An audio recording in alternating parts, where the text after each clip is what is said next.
Hello everyone, स्वागत है आपका हिंदुस्तान के सबसे बड़े ऑनलाइन प्लेटफॉर्म पर जिसका नाम है अनअकैडमी। मैं हूं नदीम खान, मैं दिल्ली मुखर्जी नगर के निकट से लाइव हूं और आप देख रहे हैं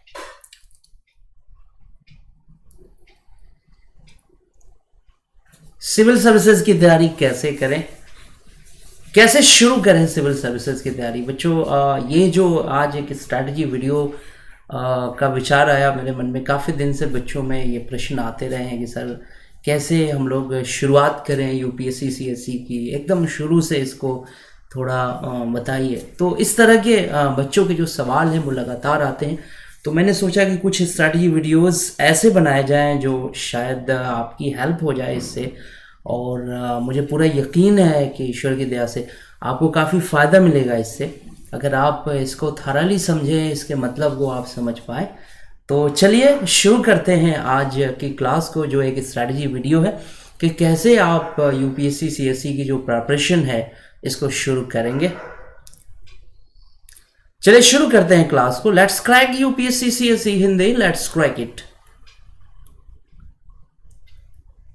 यहाँ पर मैं बच्चों से ये गुजारिश करूँगा कि अगर आप जो है अनअकैडमी को फुली यूज़ करना चाहते हैं, अनअकैडमी से लाभ लेना चाहते हैं, तो डाउनलोड करिए अनअकैडमी के लर्निंग ऐप को।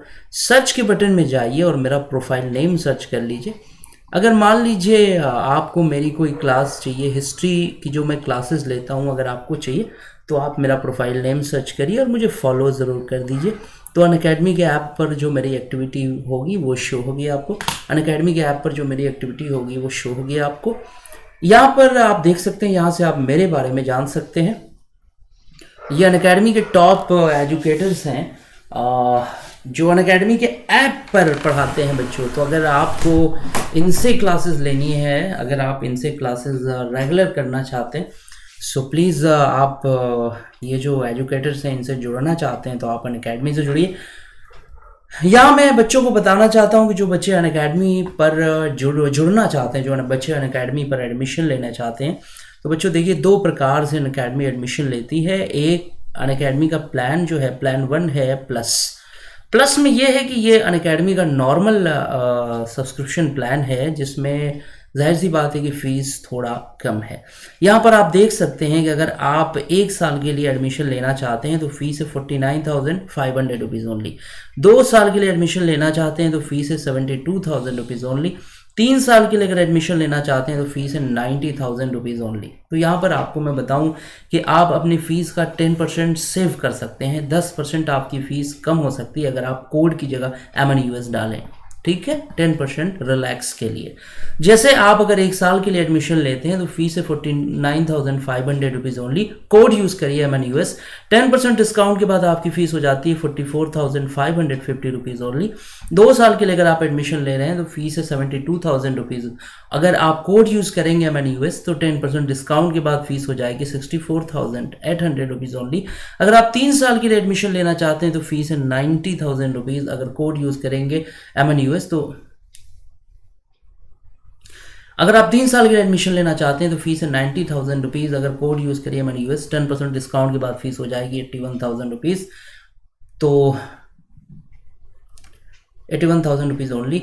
आगे बढ़ते हैं बच्चों। अनअकैडमी का जो प्लान बी है, मतलब आइकॉनिक सब्सक्रिप्शन, अगर आप कहेंगे कि ये अनअकैडमी का सबसे शानदार और सुपर एडमिशन प्लान है बच्चों, कहने का मतलब ये है कि स्पेशल प्लान है, इसलिए इसमें फ़ीस थोड़ी सी ज़्यादा है।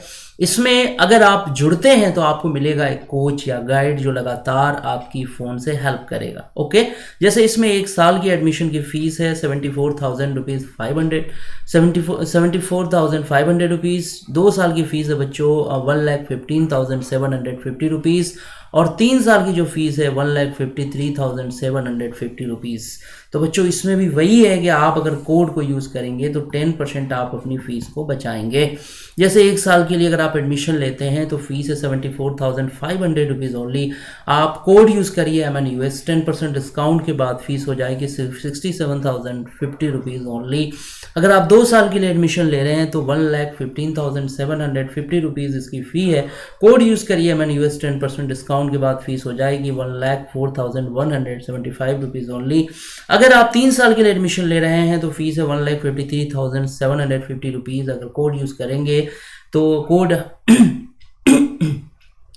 अगर आप 3 साल की एडमिशन ले रहे हैं तो फीस है 1,53,750 रुपीज़ ओनली। और अगर कोड यूज़ करते हैं, अगर आप 3 साल के लिए एडमिशन ले रहे हैं तो फीस है 1,53,750 रुपीज़। अगर कोड यूज़ करेंगे IMNUS तो 10% डिस्काउंट के बाद, अगर आप 3 साल के लिए एडमिशन ले रहे हैं 1,53,750 रुपीज़ फ़ी है। अगर कोड यूज़ करेंगे IMNUS 10% डिस्काउंट के बाद ये फ़ीस हो जाएगी। आगे बढ़ते हैं बच्चों, तो यहाँ पर आप देख सकते हैं नए बैचेस भी अनाउंसमेंट हो चुके हैं। कोड यूज़ करिए IMNUS, 10% आपको डिस्काउंट मिलेगा। और कम्बैट जो प्रतियोगिता चल रही है संडे के दिन, उसमें भी आप भाग लीजिए। कोड की जगह IMNUS यूज़ करिए, ये अनलॉक हो जाएगा। आप संडे के दिन जो प्रतियोगिता चल रही है कम्बैट के नाम से, वो अब भी चल रही है बच्चों। आप अनअकैडमी का लर्निंग ऐप डाउनलोड करिए, नीचे कम्बैट लिखा हुआ मिलेगा, उस पर क्लिक करिए, कोड डालिए IMNUS और ये प्रतियोगिता आपके लिए अनलॉक हो जाएगी। आप अगर इसमें जीतते हैं तो आपको मिलेंगे ढेरों इनाम। और अब आते हैं टॉपिक पर। तो बच्चों अब सीधे सीधे आप देखिए यहाँ पर जो टॉपिक है सिविल सर्विसेज की तैयारी कैसे शुरू करें। ये बड़ा बेसिक क्वेश्चन रहता है बच्चों, ये how to prepare the UPSC CSA examination. ठीक है, एक स्ट्रैटेजी पर हम लोग इस क्लास में बात करेंगे कि कैसे आप लोग शुरुआत करेंगे, क्या ज़रूरी है, चूँकि एकदम बिगनिंग पे बच्चों हम लोग बात करेंगे ना। तो यहाँ पर देखिए सबसे पहली चीज़ मैं आपसे बताना चाहता हूँ कि एक चीज़ और किसी ने लिखा है कि हिम्मत न हार, एक कदम का ही फर्क है। हिम्मत न हार, एक कदम का ही फर्क है। कांटों की वादियों से गुलों के दयार तक, कांटों की वादियों से गुलों के दयार तक। तो अगर आपका इरादा नेक है, अगर आप वाकई में किसी चीज़ को पाना चाहते हैं तो ईश्वर की दया से वो चीज़ आपको ज़रूर मिलेगी। यहाँ पर सबसे पहली चीज़ देखिए, मैं बड़ा ही बेसिक चीज़ पे बात कर रहा हूँ। मतलब यहाँ पर बेसिक चीज़ ये है कि मैंने एक लाइन लिखी कि आपकी रुचि क्या है। आपको मैं बता दूं कि बहुत से बच्चे जो होते हैं जो सिविल सर्विसेज की तैयारी में आ जाते हैं, वो इस चीज़ को इग्नोर कर डालते हैं। मैं सच बता रहा हूँ, किसी के कहने पर बहुत से बच्चे तो ऐसे होते हैं कि अगर कोई समझा रहा है, किसी से इम्प्रेस हो गए, किसी ने कह दिया कि भाई सिविल की तैयारी में बड़ी चार्मिंग है, बहुत बढ़िया है। देखो बच्चों, ये सही तरीका नहीं है। कभी भी किसी के कहने पर कोई चीज़ नहीं करना चाहिए। किसी के कहने पर बात मानिए। आप कोई आपको समझा रहा है कि आपको ये करना चाहिए, ये बढ़िया है, ये चीज़ है, अच्छी चीज़ है, बट अगर आपका दिल नहीं कर रहा है, अगर आपके मन में उसके लिए इंटरेस्ट नहीं है, तो एटलीस्ट आप फेलियर हो जाएंगे, आपको प्रॉब्लम आएगी। मेरी बात पर थोड़ा सा गौर करिएगा। हमेशा डिसीजन जो होता है वो आदमी को खुद लेना चाहिए। अगर ज़िंदगी में कुछ बड़ा करने का इरादा है तो टेक योर डिसीजन सेल्फ। आप अपना जो डिसीजन है वो खुद लीजिए, ये ज़रूरी है। क्योंकि एटलीस्ट जो है सारा जो दारोमदार होता है बच्चों, वो आदमी के चाह पर होता है, आपकी चाहत पर होता है। अगर आपके अंदर डिज़ायर ही नहीं है, किसी चीज़ को करने की इच्छा ही नहीं है, तो एटलीस्ट आदमी जो होता है वो क्या करता है, वो ड्रॉबैक कर जाता है, वो बैक कर जाता है, वो पीछे हट जाता है। तो सबसे ज़रूरी चीज़ है कि आपके अंदर चाहत होनी चाहिए किसी चीज़ को पाने के प्रति। तो जब भी आप सिविल सर्विस की तैयारी का रुख करें या कोई भी ज़िंदगी में काम अगर आप करना चाहते हैं, तो पहली चीज़ ये है कि आप अपनी आंखों को बंद करके, ठीक है, राय लेना चाहिए। जैसे मान लीजिए आप सिविल सर्विसेज की तैयारी करना चाहते हैं, अच्छी चीज़ है, कोई आपको समझा रहा है कि यार बहुत ही ब्राइट कैरियर है, बहुत हम अच्छा कर सकते हैं, बढ़िया कर सकते हैं, इसमें पावर है, हर चीज़ है। लेकिन बच्चों यहाँ पर सबको सुनने के बाद अगर आपने खुद को नहीं सुना, अगर आपने अपने आप को इग्नोर किया, तो मैं यकीन मानिए यहाँ पर आगे चलकर बहुत बड़ी प्रॉब्लम आपको होने वाली है। तो सभी बच्चों से मैं ये बात यहाँ पर बहुत ही पोलाइटली और बहुत ही हम्बल रिक्वेस्ट करते हुए ये चीज़ कह रहा हूँ बच्चों कि प्लीज़ डोंट इग्नोर योरसेल्फ। अगर ज़िंदगी में किसी मकाम को पाना चाहते हैं तो कभी अपने आप को इग्नोर मत करिए, कभी अपने आप को अवॉइड मत करिए। आप सबकी बातों को सुनने के बाद अपने दिल पर हाथ रखिए और उसके बाद अपने दिल से पूछिए आपका दिल क्या कहता है। अगर आपके दिल का यस है उस काम में तो आपको कामयाबी ज़रूर मिलेगी। और अगर अंदर से जो आवाज़ है वो नेगेटिव आ रही है या आपका दिल नहीं चाहता उस काम को करने में, तो बच्चों कतई उस काम को मत करिए, क्योंकि एटलीस्ट वही होगा कि जहाँ से आप चले थे, आप यकीन करिए आप उसी मुकाम पर खड़े मिलेंगे। तो यहाँ पर एक चीज़ है कि अगर आप सिविल सर्विसेज की तैयारी करने का इरादा कर रहे हैं और अगर आपकी जो हार्ट वॉइस है वो आपको अगर यस कह रही है तो आगे बढ़ जाइए, ईश्वर का नाम लीजिए, आगे बढ़ जाइए। बच्चों, मैंने एक चीज़ देखा है कि जो लोग हार्ट वॉइस सुनते हैं, जो अपनी रुचि को तरजीह देते हैं, जो अपने इंटरेस्ट को तरजीह देते हैं, मेरी बात का आप यकीन करिए, उनके रास्ते में अगर बाधाएं भी आती हैं, अगर दिक्कतें भी आती हैं, तो बहुत आसानी के साथ बच्चों वो उन बाधाओं को झेल लेते हैं। ईश्वर की दया से बहुत आसानी से वो लोग ईश्वर की कृपा से आगे बढ़ जाते हैं। तो सबसे पहली चीज़ मैं सभी बच्चों को समझा रहा हूँ, इस पर ध्यान देना कि कभी अपनी रुचि को, कभी अपने इंटरेस्ट को आप अवॉइड मत करिए। अपने एडवाइस को इंसान को सुनना चाहिए, अपने इंटरेस्ट को कभी अवॉइड मत करिए। अब आगे बढ़िए। दूसरी चीज है कि बच्चों, मान लो आप के अंतरात्मा की आवाज है, आपका मन है कि हाँ मुझे करना है, मुझे यूपीएससी सीएससी की प्रिपरेशन करनी है। अगर ये चीज क्लियर हो गई, अगर ये चीज क्लियर हो गई कि नहीं मुझे जाना है यूपीएससी के रास्ते में, तो अब दूसरा स्टेप क्या है भाई? ठीक है, आप रेडी हो गए। आप बहुत से बच्चे हैं कि जो है वो कहते हैं कि तैयारी कब से। बच्चों मान लीजिए बहुत से तो लोग ऐसे हैं जो 12वीं के बाद से ही मन बना लेते हैं कि नहीं उन्हें सिविल की तैयारी करनी। मान लीजिए आप तैयारी के लिए तैयार हो गए, अब अगला स्टेप क्या है? अगला जो स्टेप होना चाहिए वो क्या होना चाहिए? तो अगला स्टेप ये है बच्चों कि देखिए यहाँ पर एक चीज का ध्यान रखना है, बुनियाद को मजबूत करिए। यूपीएससी सीएससी फाइनल वही करता है जिसका बेस क्लियर। यहां पर मैं बुनियाद की बात कर रहा हूं। किसकी बात कर रहा हूं? बुनियाद की, बेस की बात कर रहा हूं। देखिए यूपीएससी एक ऐसा एग्जाम है जो क्लास 1 से लेके और ग्रेजुएशन तक की आपकी पूरी प्रिपरेशन का हिसाब ले लेती है। मतलब यह है कि अगर आपका कहीं भी कोई स्टेप कमजोर है तो you will be fell down, आप बिल्कुल वहां पे गिरने वाले हैं, बिल्कुल आपको प्रॉब्लम आएगी। तो बेस जो है बच्चों, अच्छा होता क्या है देखिए, मैं जनरली बताता हूँ। जैसे बच्चे अपने घर से निकलते हैं, दिल्ली आए, दिल्ली की किसी बहुत अच्छी कोचिंग में उन्होंने क्लास कर ली। अच्छा, कोचिंग में जब आप जाते हो, किसी भी इंस्टीट्यूट को ज्वाइन करते हो, आप अन अकेडमी में पढ़ रहे हो, तो जो टीचर होता है बच्चों ने, बहुत कम टीचर होते हैं जो जीरो बैकग्राउंड को लेके चलते हैं। मेरी बात सब समझ रहे ना?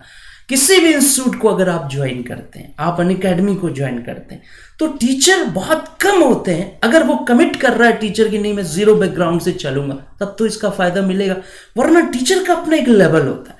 तो लेवल क्या है कि वो ये मान के चलता है कि मेरे स्टूडेंट का बैकग्राउंड तो क्लियर है।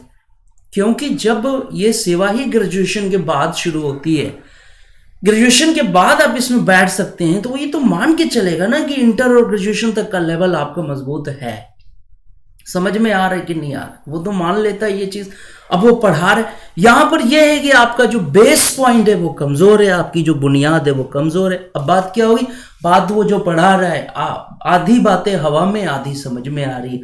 तो बच्चे क्या करते हैं, अरे मैंने इतनी बेहतरीन इंस्टीट्यूट से क्लासेस ली यार, फला टीचर से मैंने पढ़ा और मेरा सिलेक्शन नहीं हो रहा है, मुझे प्रॉब्लम। तो जानते हैं बच्चों, इसके लिए ना तो वो इंस्टीट्यूट ना तो वो टीचर दोषी है। आप जिस भी टीचर से पढ़ रहे हैं आप उसको ब्लेम मत करिए। प्रॉब्लम कहाँ पे? प्रॉब्लम पे ये है कि भाई वो तो मान के चल रहा है ना कि मैं जिस बच्चे को पढ़ा रहा हूं उस बच्चे का बेस क्लियर है, और यहां पर प्रॉब्लम क्या है कि बेसिक क्लियर नहीं है। तो अब चलिए बात करें बेस की, क्योंकि ये बहुत इंपॉर्टेंट है। ज्यादातर बच्चों के फेलियर होने का जो रीजन है वो मैंने देखा है कि बेस के लेवल पे वो वर्क नहीं करते, बुनियादी चीज़ों पर वो वर्क नहीं करते। यहाँ पे बच्चों को मैं कहूँगा कि तरीक़ा ये है कि आप एक कॉपी और कलम अपने पास रखें, अगर कोई चीज़ मेरी आपको अच्छी लग रही है तो प्लीज़ उसको नोट कर लीजिए। नोट करने के बाद अपने टेबल पर रखिए और उस पर थोड़ा गौर करिए कि मैंने क्या बताया है आपको। अब चलिए हम लोग बेस पर थोड़ा सा बात करते हैं कि आखिर बेस होता क्या है। यूपीएससी सीएससी में बेस किसको कहते हैं, बुनियाद किसको कहते हैं?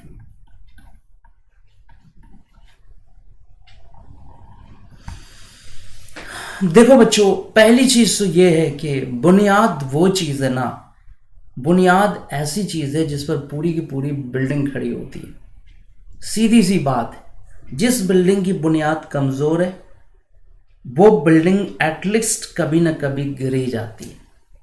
सीधी सी बात एकदम समझ में आनी चाहिए। अब यहां पर बुनियाद क्या है कि भाई आप, बुनियाद की शुरुआत होती है एनसीईआरटी की किताबों से। किससे शुरुआत होती है? एनसीईआरटी की किताबों से। अब आप कहेंगे, बहुत से बच्चे होते हैं जो सोचते हैं कि अरे यार ये क्लास 6 से 12वीं की किताब पढ़ेंगे यार, ये क्या, ये तो हम बचपन से पढ़ते आ रहे हैं। नहीं, यही तो गड़बड़ी है कि आप और हमको ये लगता है कि यार हमने तो बचपन से पढ़ी है तो एनसीईआरटी तो हमारी नहीं। यूपीएससी सीएससी के जो बेसिक क्वेश्चंस होते हैं बच्चों, उनका आधार एनसीईआरटी ही होता है। तो please please please don't avoid the NCERTs book. आप एनसीईआरटीज को कभी भी अवॉइड मत करिए। ये भले ही क्लास 6 से शुरू होती हैं, 12 तक की बुक्स इसमें आती है, लेकिन बच्चों ये क्लास 6 और 12 तक की किताबें हैं। ये क्लास 6 से लेकर 12 तक की किताबें होती हैं। लेकिन बच्चों ये भी तो देखो कि इसको लिखा किसने। हिंदुस्तान के जो बेहतरीन हस्तियां हैं वो एनसीईआरटी में अपना कंट्रीब्यूशन देती हैं, जिनके नाम के आगे डॉक्टर्स लगा होता है और वो हिंदुस्तान के बेहतरीन यूनिवर्सिटीज़ के प्रोफेसर होते हैं। तो कहने का मतलब ये है कि गागर में सागर भरने का जो अंदाज है वो हमें एनसीईआरटी से मिलता है। तो यहां पर क्लास 6 से लेकर, सभी बच्चों से कहूंगा, क्लास 6 से लेकर क्लास 12 तक की आर्ट की एनसीईआरटी जो है, समझ में आ रहा है बच्चों, आर्ट की जो एनसीईआरटी है वो पढ़ डालिए। ठीक है, क्लास 6 से लेकर 12 तक की आर्ट की जो एनसीईआरटीज है इसको आप पढ़ डालिए। इससे आपकी बुनियाद मजबूत हो जाएगी। मैं तो यही कहता हूं कि कोई भी इंस्टीट्यूशन, कोई भी संस्था ज्वाइन अगर आप करना चाहते हैं तो ज्वाइन करने से पहले आप बेसिक चीज़ों पर वर्क कर लीजिए। ठीक है, क्योंकि अगर आपका बेस तैयार हो जाएगा, अगर आपकी बुनियाद मजबूत हो जाएगी तो कोई भी टीचर जब पढ़ाता है ना बच्चों, तो वो चीज़ आपके समझ में आती है और फिर क्या होगा, आप सक्सेस हो जाएंगे। तो मैं जो बात अगर यहाँ कर रहा हूँ, अगर सचमुच में आपने अगर ध्यान दे दिया तो ईश्वर की दया से यकीन करिए आपको काफ़ी फ़ायदा होगा। और अगर आप इसको अवॉइड कर जाएंगे कि यार का सर जो है एनसीईआरटी की बुक्स बता रहे हैं, ये तो हमने बचपन से पढ़ी है, तो वही है कि आगे चलकर आप फिर उसी मुकाम पे आ जाएंगे जिस मुकाम पर आपको एनसीईआरटी पढ़नी पड़ती है। एक होता है ना कि पूरी कोचिंग कर ली, पूरी क्लास कर ली, सब कुछ करने के बाद आप जो है, समझ में आ रहा है, पूरी बिल्डिंग बना ली और बुनियाद मजबूत नहीं है। जब आप ऊंचाई पे जाते हो तो बिल्डिंग हिलने लगती है, तब समझ में आता है कि अरे बाप रे, इसके ऊपर गए तो धराशायी।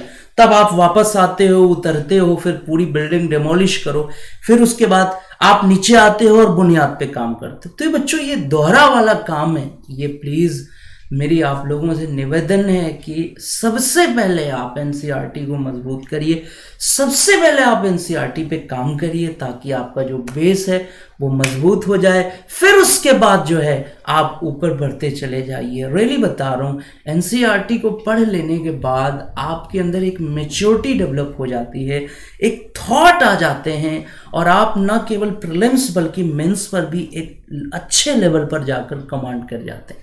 अब एक सवाल बच्चों का और आता है, यहाँ पर एक बच्चों के क्वेश्चंस और आते हैं कि सर ठीक है एनसीईआरटी हमने पढ़ ली, तो क्या केवल एनसीईआरटी ही सफिशिएंट है हमारे लिए?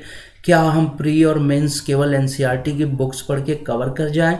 तो नहीं बच्चों, अब जिस तरह का पैटर्न चल रहा है इस समय, जिस तरह के क्वेश्चंस आ रहे हैं वो थोड़ा सा एनसीईआरटी से अपग्रेडेड आ रहे हैं, थोड़ा सा क्वेश्चन एडवांस आ रहे हैं। मैंने क्या कहा आपसे, एनसीईआरटी केवल आपके बेस को मजबूत करती है, लेकिन अब क्या करेंगे, अब आप कुछ ऑथेंटिक बुक्स पढ़ लीजिए। जैसे मान के चलिए कि मैंने कहा कि हिस्ट्री में अगर आप देखेंगे तो हिस्ट्री में क्वेश्चन जो है, जैसे आर्ट एंड कल्चर की किताब, आर्ट एंड कल्चर पर जो है क्वेश्चन आते हैं। कोई टीचर आपको पढ़ा रहा है तो उससे पढ़िए, साथ में आर्ट एंड कल्चर पर आप कोई अच्छी बुक ले लीजिए, जैसे नितिन सिंघानिया की जो बुक है वो ले लीजिए। इसके बाद अगर मैं कहूँ कि जैसे मॉडर्न में क्वेश्चन आते हैं तो मॉडर्न में आप बी एल ग्रोवर की किताब पढ़ सकते हैं एनसीईआरटी के बाद। प्लस बिपिन चंद्रा की भारत का स्वतंत्रता संग्राम पढ़ लीजिए। ये किताब आपको क्या करेगी, काफ़ी हेल्प करेगी प्रीलिम और मेंस के लिए। समझ में आ गया? उसी तरह से जो टीचर आपको ज्योग्राफी पढ़ा रहे हैं, पॉलिटी पढ़ा रहे हैं, या फिर जो है बाकी सब्जेक्ट्स पढ़ा रहे हैं, इकोनॉमी पढ़ा रहे हैं, तो उस टीचर से आप पूछिए कि सर एनसीईआरटी तो हमने पढ़ ली है, कुछ एडवांस बुक्स जो है वो आप हमें बता दीजिए। जैसे आप यहाँ पर आप मुझे देख रहे हैं, सुन रहे हैं, मेरा टेलीग्राम चैनल है, तो आप यूट्यूब के नीचे डिस्क्रिप्शन बॉक्स में जाइए और वहाँ क्लिक करके मेरे टेलीग्राम,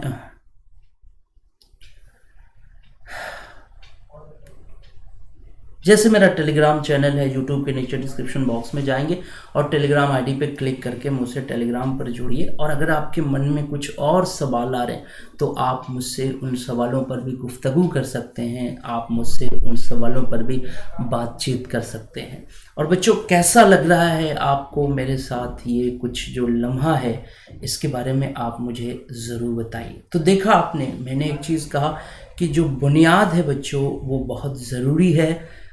यहाँ अगर आप अपनी तैयारी की शुरुआत करने जा रहे हैं, आपने पूरा मन बना लिया। पहली चीज़ तो यही होती है बच्चों कि इंसान को अपना जो इरादा है ना वो मजबूत रखना चाहिए। प्रॉब्लम मैंने देखा है कहाँ आती है, प्रॉब्लम ये आती है कि घर से बच्चा जब निकलता है तो बहुत ही मोर एंड मोर एक्साइटेड रहता है कि नहीं मुझे करना है, मैं एक ही साल में निकाल डालूंगा। ये वो एनर्जी है कि वाकई में अगर ये सही दिशा में लग जाए तो रियली में एक साल में सिलेक्शन हो जाता है। लेकिन बच्चे जब घर से आता है, शहर में आता है और यहाँ स्ट्रगल देखता है, तो यहाँ पर क्या होता है, यहाँ वही चीज़ है कि अगर आपकी हॉबी है, अगर आपका इंटरेस्ट है, अगर आपकी रुचि है, तो यहाँ पर अगर स्ट्रगल आता है तो बच्चा फेस करता है, तो बच्चा ईश्वर की दया से फेस करता है।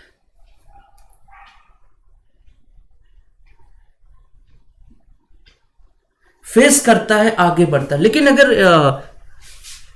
अगर आपका इंटरेस्ट नहीं है तो फिर प्रॉब्लम यहां पर क्रिएट होती है। तो सबसे पहली चीज़ यही है कि इरादा मजबूत रखिए। रास्ते में अगर थोड़ा बहुत बच्चों अगर उतार चढ़ाव आते हैं तो इंसान को घबराना नहीं चाहिए। मैं बार बार ये चीज़ कहता हूँ कि देखिए, इंसान हर बहने वाली चीज़, हर गतिमान चीज़ जो होती है उसके रास्ते में उतार चढ़ाव आते हैं, तो उससे घबराना नहीं चाहिए। आप साबित कदम रहिए और आगे बढ़ते रहिए। अब एक चीज पर और यहां मैं आप लोगों को फोकस करना चाहूंगा, जो अब तक बताया जा रहा है, जो अब तक बच्चों का कहना है कि हिंदी माध्यम में, बेसिकली हिंदी माध्यम पर यहां फोकस कर रहा हूं। हिंदी माध्यम की अगर मैं बात करूं बच्चों, तो बेसिकली ऐसा बच्चों के मन में ये भ्रम है या अगर एक बात है कि हिंदी माध्यम में रिजल्ट कम हो रहे हैं, हिंदी माध्यम में इस तरह की बातें हैं, तो बच्चों ये गलत है। हिंदी माध्यम में रिजल्ट हो रहे हैं और आप 101% यकीन रखिए कि हिंदी माध्यम का रिजल्ट हो रहा है। लेकिन उन्हीं बच्चों का होगा ना जो पीटी क्वालिफाई करेगा। पीटी में दो चीज़ें होती हैं, एक तो जनरल स्टडीज़ होता है और दूसरी जो चीज़ होती है वो सी सैट होती है। अब कहने का मतलब ये, जहाँ तक सुना जा रहा है कि हिंदी माध्यम के बच्चे जीएस में अच्छा कर पा रहे पर सी सैट में फेल हो जा रहे हैं, तो आप ही बताइए, क्योंकि सी सैट जो है वो क्या है बच्चों, क्वालिफाइंग है। तो अगर आप सी सैट में फेल होते हैं, सी सैट में अगर आपका तैयारी अच्छी नहीं है, तो जीएस आपने अच्छा ही कर दिया, सी सेट में प्रॉब्लम आ गई, तो फिर क्या होगा, पीटी नहीं होगा। तो आप पीटी नहीं होगा तो आप फिर मेंस आपकी बहुत अच्छी तैयारी है, लेकिन पीटी नहीं हुआ तो मेंस में आप कैसे जाएं। हिंदी माध्यम के बच्चों में जो बात सामने आ रही है वो यही आ रही है बच्चों कि सी सैट जो है, मैं बार बार अपने स्टूडेंट से कहता हूँ कि आप सी सैट को हल्के में मत लीजिए और सी सैट पर आप काम करो, ठीक है। सी सैट पर आप वर्क करो, ये जरूरी है। समझ में आ रहा है कि नहीं आ रहा है? अब सी सेट में क्या आता है, थोड़ा बहुत मैथमेटिक्स है, थोड़ा रीजनिंग है, ठीक है, थोड़ी सी इंग्लिश है, डिसीजन मेकिंग है, कॉम्प्रहेंशन है। भाई ये सब चीज़ें प्रैक्टिस से आती हैं।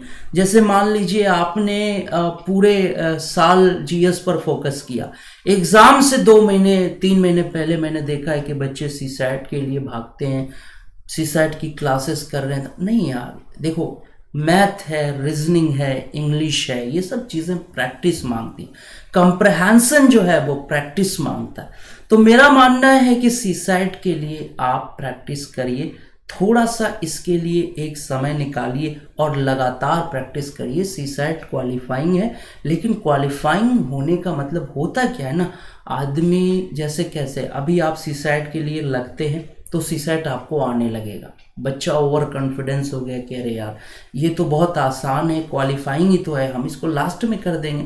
प्रैक्टिस छूट गई, आप जीएस पे लगे रहे, लास्ट के कुछ महीनों में आपने फिर से शुरुआत की तो प्रॉब्लम होता है। लास्ट में क्या होता है, प्रेशर बढ़ जाता है आदमी का। जब प्रेशर बढ़ जाता है तो फिर आप उसको आसानी से या इजीली इसको प्रिपेयर नहीं कर सकते। तो यहाँ पर सभी बच्चों से मेरी गुजारिश है, सारे बच्चों से ये बात मैं कहना चाहूँगा कि प्लीज़ आप लोग सी सेट पर फोकस रहिए। सी सेट के लिए अलग से आप थोड़ा सा वक्त निकालिए और उस पर प्रैक्टिस करते रहिए। यकीन मानिए हिंदी माध्यम का रिजल्ट बहुत अच्छा है। सी सेट की जो कमज़ोरी आ रही है इसको दूर करना ज़रूरी है। और फिर मैंने जिन जिन चीज़ों पर आपका ध्यान यहाँ खींचा है, देखिए मैंने बहुत लंबा चौड़ा बात करने की कोशिश नहीं की, मैंने सिर्फ बात की कि how to prepare, how to begin, कैसे शुरुआत करेंगे आप। मैंने केवल इस पर बात की।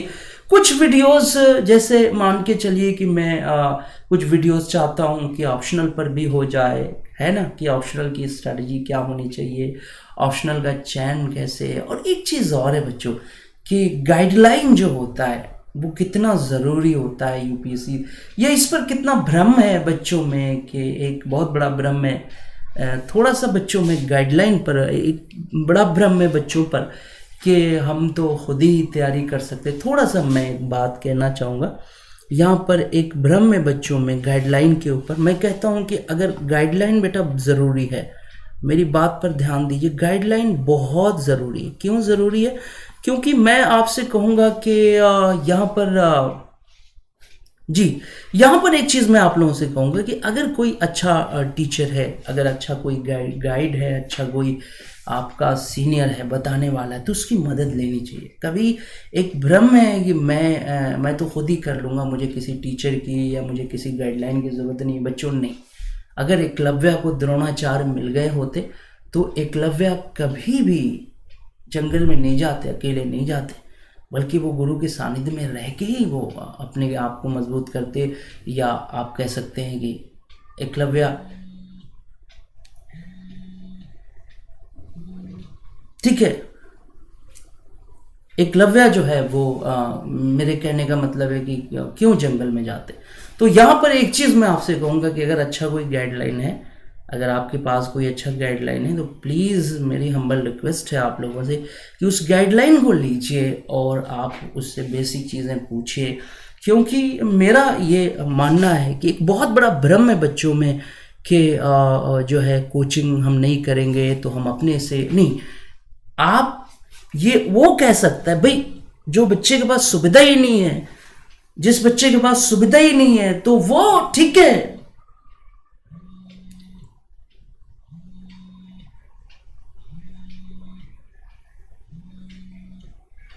जिस बच्चे के पास सुविधा ही नहीं है तो ठीक है, वो तो भाई वो मजबूर है तो उसकी बात छोड़ दी। लेकिन जो कर सकता है, अब इतने सारे टीचर्स पढ़ा रहे हैं, अनअकैडमी के ही पढ़ा रहे हैं, तो आप उनसे कंसल्ट करिए, हर विषय के टीचर से कंसल्ट करिए, बात करिए, तो वो ज़रूर आपकी जो है वो मदद करेंगे। ठीक है, 1 मिनट बच्चों मुझे टाइम दीजिएगा, 1 मिनट प्लीज़। हाँ तो बच्चों हम लोग आते हैं टॉपिक पर। यही चीज़ मैं आप लोगों को कह रहा था कि अगर कोई अच्छा गाइड है जो आपकी हेल्प कर सकता है तो उस गाइड से जुड़िए। कभी ये भ्रम नहीं पालना है कि हम किसी की हेल्प नहीं लेंगे। भाई हेल्प मिल रहा है तो लीजिए, जिसको नहीं मिला वो क्या करेगा, उसके पास कोई रास्ता नहीं है तो वो करेगा खुद से। तो यहाँ पर ये जो क्लास है, मैंने बहुत लंबी चौड़ी बात नहीं की है बच्चों, बहुत शॉर्ट में बात की है। तो ये आपको कैसा लगा, मतलब आप कैसा फील कर पा रहे हैं, तो प्लीज़ मुझे इसके बारे में ज़रूर अपने कमेंट्स में बताइए। और दूसरी चीज़ ये है कि इसके बाद भी स्ट्रेटजी वीडियोस पर थोड़े थोड़े क्लासेस मैं लेता रहूँगा, ताकि ईश्वर की दया से थोड़ी आपकी हेल्प हो जाए। तो सभी बच्चों से मैं कहूँगा, यहाँ पर लास्ट में आप लोगों से कहूँगा कि अगर जो बच्चे अनअकैडमी पर एडमिशन लेने के इच्छुक हैं वो इस कोड को इस्तेमाल करें, MNUS को, क्योंकि इसके फ़ायदे ज़्यादा हैं। एक तो 10% आपको डिस्काउंट मिल जाएगा। दूसरा फ़ायदा ये है बच्चों कि अगर आप MNUS को यूज़ करते हैं तो आप किसी भी टीचर की क्लास को देख पाएंगे। इसके बाद आप किसी भी नए बैच से जुड़ पाएंगे। ठीक है, तो यूज़ करिए। तो ठीक है बच्चों, किसी भी अगर आप इस कोड को यूज़ करते हैं MNUS को, तो किसी भी टीचर की क्लास को देख पाएंगे, किसी भी नए बैच से जुड़ पाएंगे। ठीक है, और 10%, ठीक है बच्चों, और MNUS को यूज़ करते हैं तो 10%, MNUS को यूज़ करते हैं तो 10% डिस्काउंट भी मिलेगा। क्लास अगर अच्छी लगी हो तो इसको लाइक ज़रूर कर दीजिएगा, शेयर ज़रूर कर दीजिएगा, और सब्सक्राइब करिए चैनल को ताकि आने वाली नोटिफिकेशन मिल सके। सब्सक्राइब करिए, बेल आइकन, जी हाँ, सब्सक्राइब करिए चैनल को ताकि आने वाली क्लास की नोटिफिकेशन मिल सके। बेल आइकन का बटन दबाइए ताकि आने वाली क्लास की नोटिफिकेशन मिल सके। आप सभी क्लास में आए, इसके लिए आप सबका तहे दिल से शुक्रिया, और आप सबका बहुत बहुत धन्यवाद, बहुत बहुत शुक्रिया। आप सबका बहुत बहुत धन्यवाद, बहुत बहुत शुक्रिया। Let's crack it.